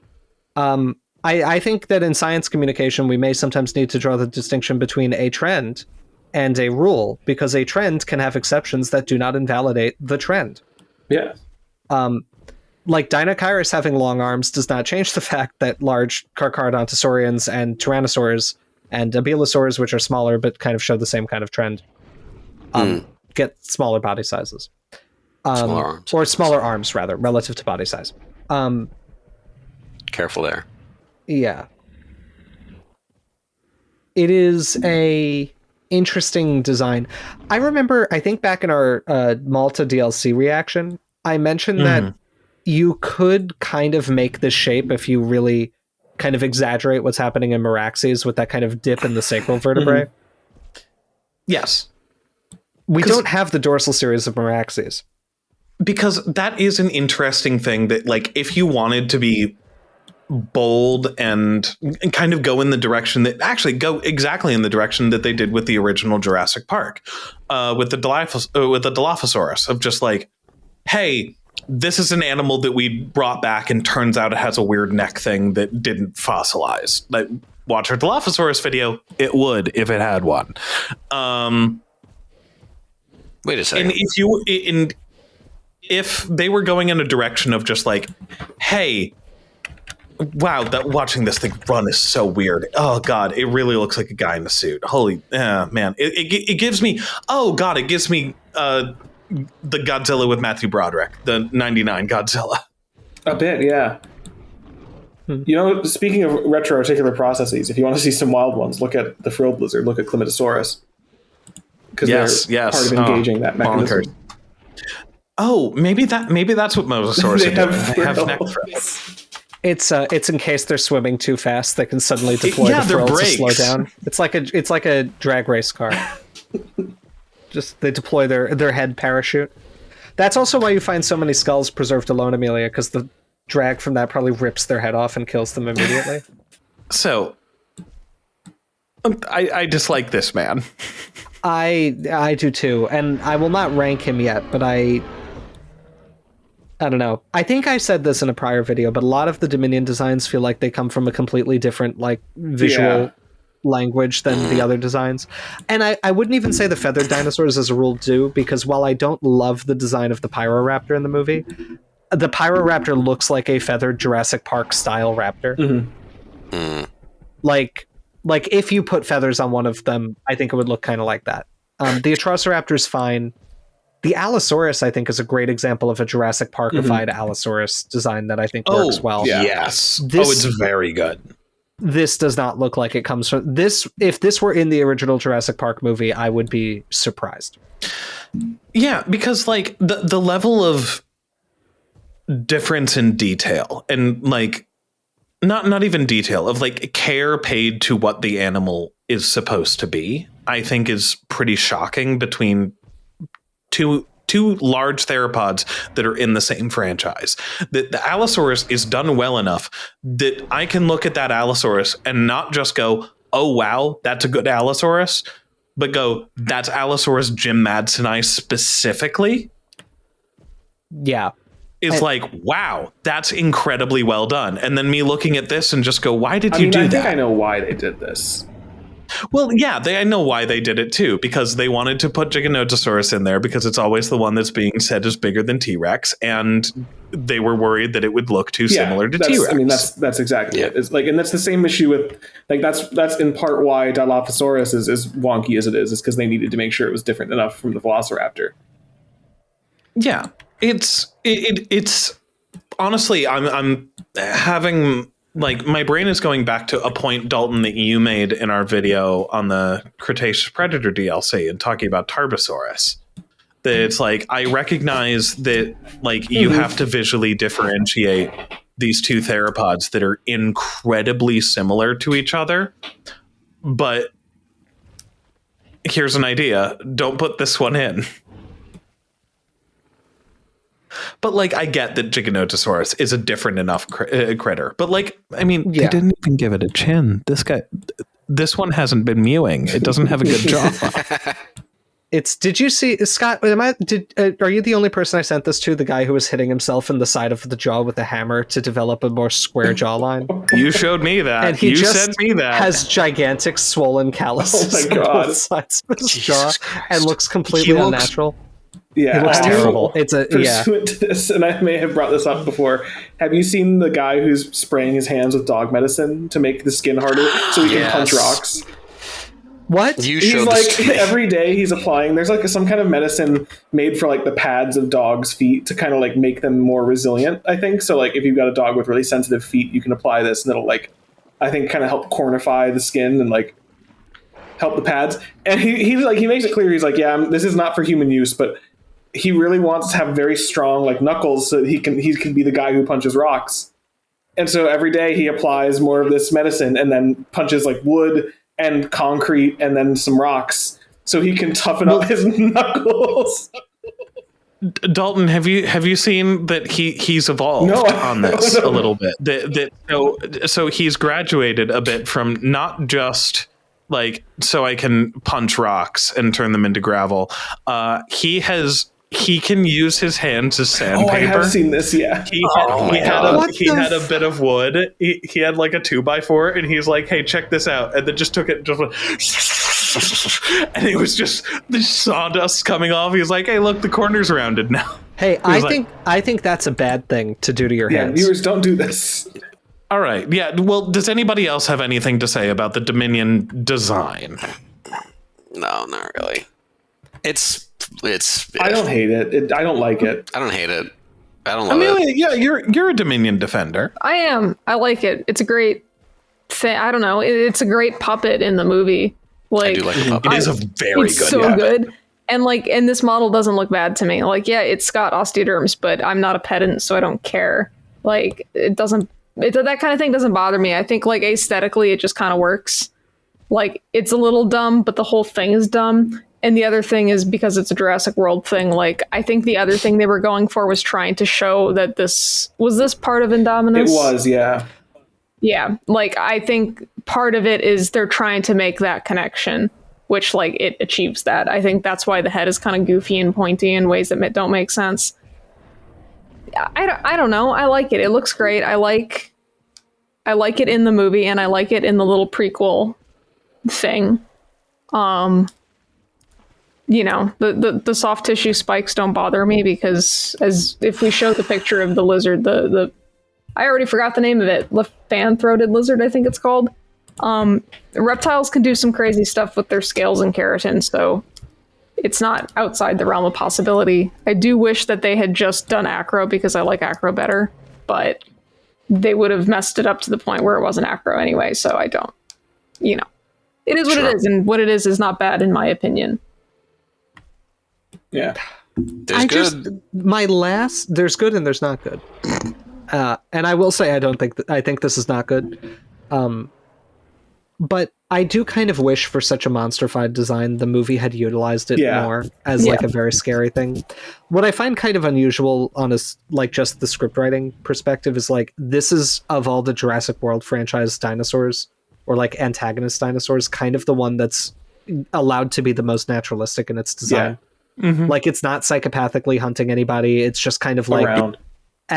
It's around and it's dangerous because it's big and it's carnivorous, but it doesn't really make a concerted effort to kill anybody. It eats like a deer, right? It eats a deer, right? Yeah, it gets in a turf, a very minor but very realistic turf war with T-Rex over a dead deer. Yeah, where like they bite each other and then T-Rex walks away and that's it. And I find it just a little dissonant that it's like it's a good character design. Like it's not, I don't think it's scientifically a very good design, but it's a good character design for a very scary, like mean theropod. I think this is a better design than the Indominus Rex. I would actually say the Indominus Rex looks more like a real theropod could look than this one does. In some respects. I mean, the arms being the main, like it looks like it has an abulosaur head. Like that, I don't know. I think this looks less realistic, but regardless of that, it is so not scary in the movie. Like it's a good puppet and everything, but it's like it's not given that kind of personality that I'd expect from the design. Sure. And I feel like that's why I feel like it's a weird choice because like it's given all these scary little greebly designs. It could be a really, really good Joker of dinosaurs, whatever the fuck that's supposed to mean. Yeah, and what did he mean? What did Colin mean by this? What did Colin mean by this? It's just weird. I guess, you know, honestly, I was meditating on it. I'm like, why don't I really like? What is it I don't like about it in the movie? Well, not that I don't like about it, but why doesn't it click with me in the movie? And I hit it. I figured it out. It does not eat anyone. No. Well, yeah. Like, and now I'm thinking about Dominion, and barely anyone gets eaten in Dominion, like on screen. Mm-hmm. I think that. Sorry, go ahead. No. It's so lame. Like. Eat people. Like the first Jurassic World scene has one of the best someone getting eaten by something scenes in any of them. Like it's cool. Calm down. It's kind of fun. I think that the screenwriters were afraid to kill any of the nostalgia characters because they didn't want to be mean, but then also didn't want to kill any of the main franchise characters because they might want to make a sequel to make another $1.5 billion. And so you wind up with like the stakes don't feel high throughout the movie. Like somebody. Like well, I thought they were going to kill one of them. I thought they were too. Like, I mean, the scene where like you have Jeff Goldblum like about to sacrifice himself to save everybody, and then it's also just fine. I was like, just go for it if you want to go for it, or like any of the new characters they introduced. Like the only person who gets eaten is Dodson. Yeah, and there's like a guy in the background in Malta who gets eaten. Well, the guy on the scooter. Yeah, that's just really or scooter guy. Yeah. Jurassic Park 3, right? Weak movie, but people are getting eaten like in the first 5. Spinosaurus eats a guy. The Velociraptors are eating guys. The Velociraptor kill on that one dude is also one of the most brutal kills in the entire franchise, where it just grabs him by the head, holds his body still, and just I'm surprised they just have that on screen. Like, I remember watching that for the first time, and that was the only death in one of these movies that I literally like recoiled at because it looked so like real. Yeah, damn those puppets. Those like, puppets, oh, they man. just killed that guy. Well, that was a CGI animal, but also for some reason the CG was better incorporated in those movies. They look really good. So good. The CG in Jurassic Park 3, honestly, most of the time is excellent. Like, it's the only one where I feel like it kind of matches the puppets for like, the raptors at reality. least. Some of the raptors. Some of the others. Yeah, the Spinosaurus is a little I think rougher. The Spinosaurus is pretty well. It's like the Ceratosaurus. I was thinking the weakest. Yeah. Oh, hands down. But in any case, it's just I felt like going into the scene. When we were watching Dominion, I didn't feel any. I felt a lot of tension during like the Atrociraptor chase sequence. I actually think that was a pretty good sequence in the movie. It was cool. If it's like the whole idea is a little silly, but like taking it for what it is, it was pretty well done. It was cool. You're moving fast. You're being chased by stuff. It was cool. Getting to the point where the Giga is attacking everybody, I just felt like no tension. I was like, everybody's going to be fine. Like this does not, like, I do not feel like they're in danger here. And it would have been cool if Ian Malcolm was eaten, because I hate his character in the sequels. Yeah. It's so lame. Well, like, they stopped telling Jeff Goldblum to be a character, and they just said, just act like Jeff Goldblum. And that's not... here's a controversial take. Actors should play characters in things, not a caricature of themselves. Well, unless it's like a meta thing. Well, yeah, or if it's supposed to be fun, like silly. Right. Yeah, I don't know. Anyway, that's I think I just feel like its appearance in the movie and the level of tension built into the scene doesn't match the like very evil looking character design they gave it, which is a shame because it's a good character design. That makes it look evil and mean. Especially when they literally make it breathe fire in the movie. They go so far to make it literally breathe fire, and it's an almost nothing animal. Yeah, it doesn't do much. Yeah, can't hate like when it shows up and it fights. Honestly, I think the theatrical version really misses out on not having the prologue thing. Preface, the prologue. That's the word I keep forgetting. Because like the ultimate fight between T-Rex and Giga at the end, like it feels so hollow when you don't have the prologue that's like setting up this like 66 million years of a blood feud sort of thing that's culminating right now in being stabbed to death by a blind Therizinosaurus accidentally. Like, which slapped, by the way. It comes out. What? Which slapped. That was it did. So it did. I actually cheered in the theater when that happened. It was great. Yeah, it was. Oh, I know. Oh, you were there. We were there. Dumb in the best possible we way. were all there. Yeah, like it really is like it's a cool design for a nothing character, and yes, the pubis does do it. The pubis as well. is magnetized. That's pretty funny. I honestly wonder if that's a like misrigging from the animators of like thinking that it is a bit more soft tissue than it actually is, or just how dinosaurs. Maybe. I also wonder if maybe they didn't even like it was just like an incidental thing. Like it wasn't like, oh, we think this is like what it should be doing. It's just like, oops, the nodes are like, I don't know. I'm not a computer animator. What do I know? I didn't even take a class about it or think about going to school for it. So.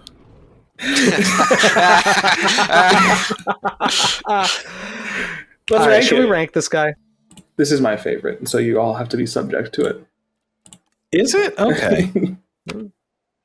Choices. Bold choices, Dalton. What's your favorite? I personally either really like the kind of just khaki tan one with the red head crests or the green with the red head crests a lot. It makes me think of the DK one, which doesn't have a red head crest. It's like that shade of green. Whoever just like sighed or whatever, you spooked the cat. He picked us. That was us. Like, what the hell? Me, sorry, Alex. That's okay. Monster. I don't know how to feel about this because it's kind of boring. Like, yeah, it looks like the animal. I can tell that that's what it is, but it just does not. It's not doing it. I don't like it. I don't like it, but I don't hate it. I do hate that somebody needs to hold on with claws. Dude, I'm not gonna drop you. I'm giving it a B. Because like it's not gross, but it's just kind of boring. B for boring. I like this design a lot. I generally do like the more accurate designs because I feel like they look like they have more life to them. I think it's a byproduct of the accuracy. That said, I don't think this is an S tier design because its head is so large it feels almost comical, even though that's kind of probably just how it was. I'm gonna go with an A. I like it. I think it's very good, but I don't think it like bumps up into S tier. Like I usually don't put this animal in my parks.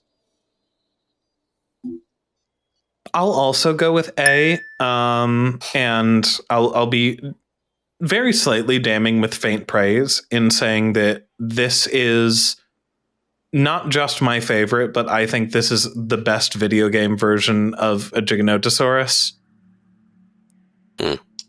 Which, man, stiff competition there, but I really enjoy it, and I do try to put it in my parks. I also, it's something that we didn't chat about that much. I really like its social animation, where it kind of like displays with those like head ridges. They just kind of like put their heads down and like nod at each other. It's very birdy, which is something that you don't really see that much for dinosaurs that are not as closely related to birds. I think it's neat. I think it's very recognizably Giganotosaurus, even if it is unfortunately a more older, outdated look of Giganotosaurus. But I can't super fault them for that, because this is just kind of what we thought the animal, or the public perception of what the animal looked like for a long time. And this is also a design from Jurassic World Evolution 1 that came out in 2020. And Meraxes that gave us a more accurate skull shape for Giganotosaurini was published in 2022. So they can't predict the future. So yeah, I'll give this an A. I like him a lot. Cool. Is it my turn? Am I next? It is, yes. Cool. Easy. This is an A. I think it's good. It evokes kind of some of the classic art that I thought of as a youth. It looks like the animal. It does not offend, and I like it. And I really have very little else to say about it.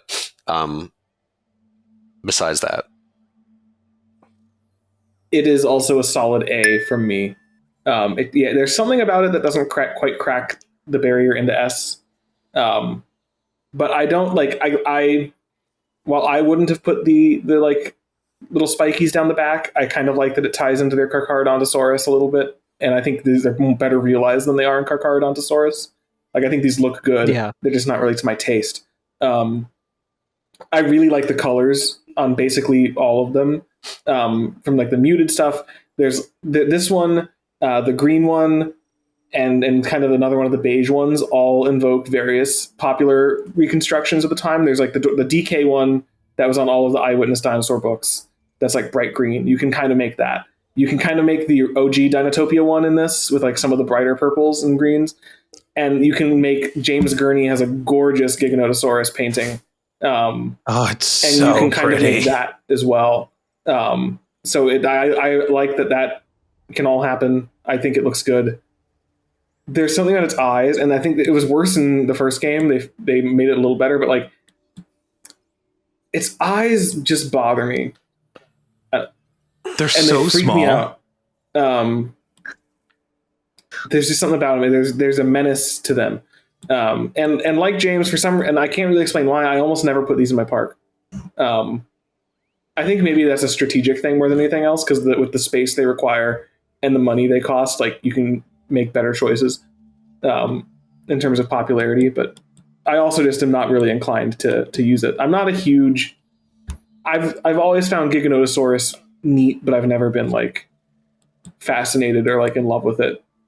Maybe because it was always like presented as like trying to steal T-Rex's limelight, and T-Rex is my favorite dinosaur. I'm like, no, I don't want to hear about Giganotosaurus, but I do like it. It's a good design. It's an A. And all right, I just had the thought while you were chatting about, especially the row of spikes just reminded me the other depiction of Giganotosaurus that this really reminds me of is the Todd Marshall one. Oh yeah. Right? I'll throw that in chat for those of you who are uninitiated. And while Scott throws that in the chat, this is where the fun begins. It's time to rank the Dominion Giganotosaurus.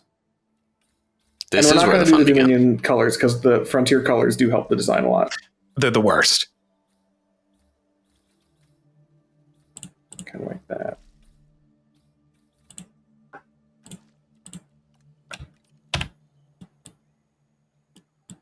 That's a good one. It's a cow. Yeah, I mean, as I said before, I like this a lot. I think it is fun in the movie if underutilized, and the game colors help. Because the movie falls into the standard Jurassic World trap of not coloring their animals. I like it. It looks fun.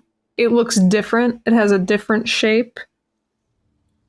I'm gonna give this one an A. Because it's inherently ugly, so it can't be S. For me, at least. Like, it's not ugly in the right way. I don't know. I'm very tired. It's late here. I'm giving it an A. Cool. That is insane, and I have called a wellness check on your apartment right now. You think it's insane because you hate fun. I don't hate fun. I Yes, don't you like this do. dinosaur. You don't like Oh my music. God. You don't like aquariums. You don't like Oh, movies. she's got you. What? I will back up James on this. James, you. I have your back. I have your back. I've I also like never fun. I'm a noted fun enjoyer. But you're like a total pedant with paleo stuff. You share nothing but paleo art on your Instagram stories. She All does right, have you there. Well, go through and discredit the opinions of all of the rest of your friends as Right. well. I will. Also, here's the thing. This is ugly. There's no two ways to slice it. It's an ugly design. I think it's badly utilized in the movie for what it is. Again, I think this has the potential to be something that's used well. Like the Dilophosaurus design, it's certainly a choice on the animal's anatomy, but it's integrated into the film in a way that at least works. The colors do a lot for this.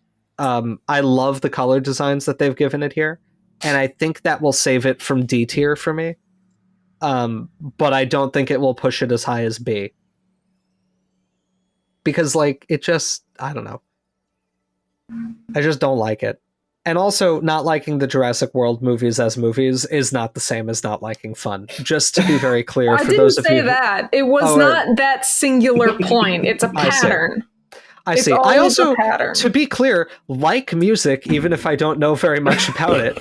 And I like going to aquariums, but have, as I've said, prefer zoos to aquariums, which is a separate point. Amelia, I've invited you out to the aquarium out here on Long Island. I want you to come. I want to go to the aquarium You with want to go to that aquarium specifically, yeah. Because it's nearby. What? I'm sorry. I'm not going to fly it's you nearby, and me not to a because separate it's aquarium. aquarium. Right. I'm sorry. Let me buy us plane tickets to Monterey Bay so that I can demonstrate my commitment to aquariums. Aquaria. I don't know. Anyway, it's a C tier design. I don't like it.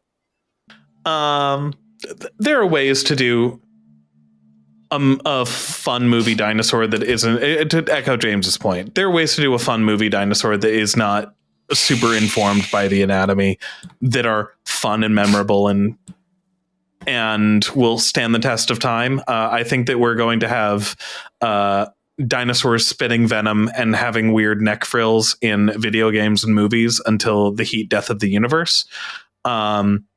This sucks. I really, really dislike it.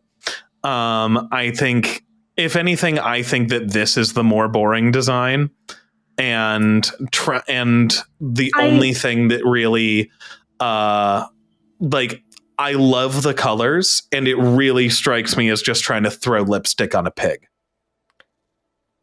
Yes, Amelia. I just can't fathom how this is the more boring one when the other one is a block. It's a tan block. If you zoom in on it, you can see it has little spikes. I do like it. It's a tan block.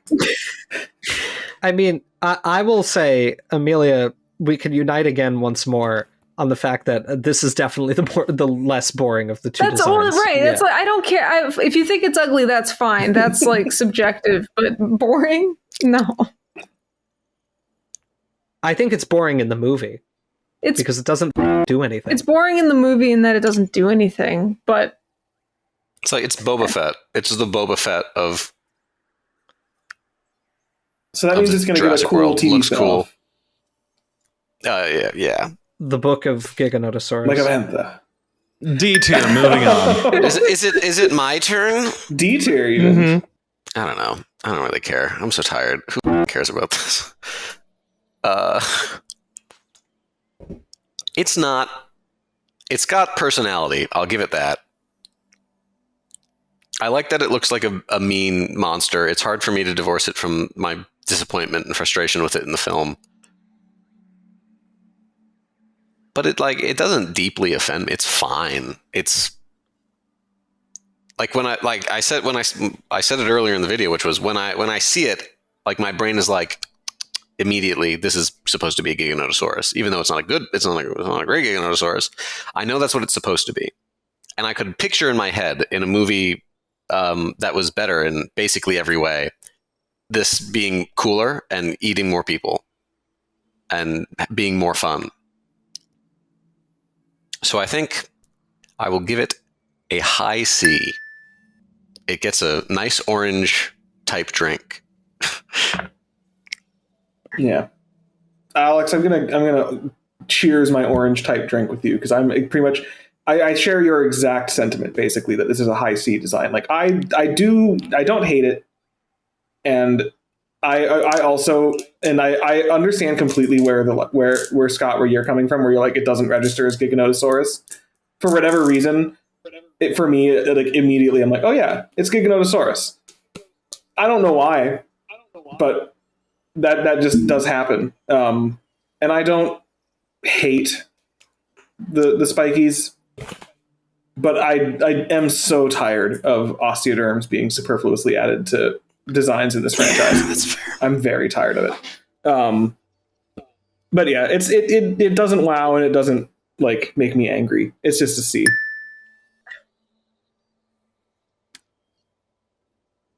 Okay, so it was like 4 A's and a B for base game Giga? Yes, I believe so. So that throws base game Giga in A tier. Nice. And for Dominion Giga, A for Allosaurus. It was an A, a D, an A, a D, and then the three rest C's, C's. right? Yeah. So C? I think that makes it a C. I think that makes it a C. All right. C for And Dominion Giga. Hey, look at that. Alrighty. And now it's the moment y'all been waiting for. Time to spin. Alex, we're going to get copyright struck. That wheel. Oh God, please be something. We got no. Oh, another Dominion design. We're staying in the same movie, everybody. Okay. We got to talk about a good group of dinosaurs. I'm excited. Nice. And another Dominion design. Oh yeah, I don't care the new about thing that. the new thing from Dominion that did a thing. And There's a looks good. Yeah. And one of the best And had groups good of scenes. dinosaurs. Yeah. I mean, and honestly, one of the best scenes in the entire movie, I think, that scene where it's like blind and hunting Claire. Great. Rad. Inspired. Rad. I wish the rest of the movie had hit that tier, because otherwise I'd probably like that movie quite a bit. Yes. I'm so excited for this. It's one of my favorite dinosaurs of all time. I'm so pumped. It's a good one, folks. Yes. But do you know what we get to do before we record a video about Therizinosaurus? We need to thank our patrons. Indeed. Thank you. We do. And what is fun is about a week of our lives may elapse before we talk about that animal. But regardless of how much time occurs before we record that video, we will. And I am being very serious right now. We will thank our patrons. I'm trying to find the tab. That's why my voice is slow. I'm like, what are you He's very serious right now. I'm locked the fuck in. Okay. I would like to thank Benjamin Seepser, nickname, original username, Philip Fico, AK92, Christopher Bellis Jones, Aaron Anderson, Adamolos, Camphibia, Dan O'Kyrus, Dino Dom, King Zashu, Max Ironpaw, Pythonic, Swamp Ape Science, Wanderer, and Wheat for your incredibly generous support of the Skeleton Crew. These are our patrons who support us at $25 per month or more on Patreon. We really, really appreciate the support that we get from you guys. But we appreciate the support we get from all of our patrons. All of you contribute so much to the stuff we do and keeping us going. And we appreciate that tremendously. So thank you all for your support of the Skeleton Crew. Remember, if you enjoyed this video, if you like seeing friends getting acrimonious with each other over movies, you should subscribe to the Skeleton Crew. The best thing about the Skeleton Crew is that one of us almost went to film school, and therefore we know quite a bit about films, and we're qualified to discuss them with you. Qualified. You didn't complete the class. That's the joke. That was the joke I was making. Well, now they do. Also, dear viewer, I'm basically just responding to a mean comment that I saw on Reddit that we're very upset about. It's the first it's so funny. It's very funny. It's the first nasty comment we've received, which is a point of pride, but also I will never. That's also not true. Yes, to be clear, I did not finish that film school course. And as a result of that, I am only barely qualified to tell you about wonderful words that have been invented by the Brown University Department of Modern Culture and Media, such as re-aestheticize, scientificity, and scientificity is one of my favorites. There are some really good ones. I'll work them into future videos. Good night, everybody.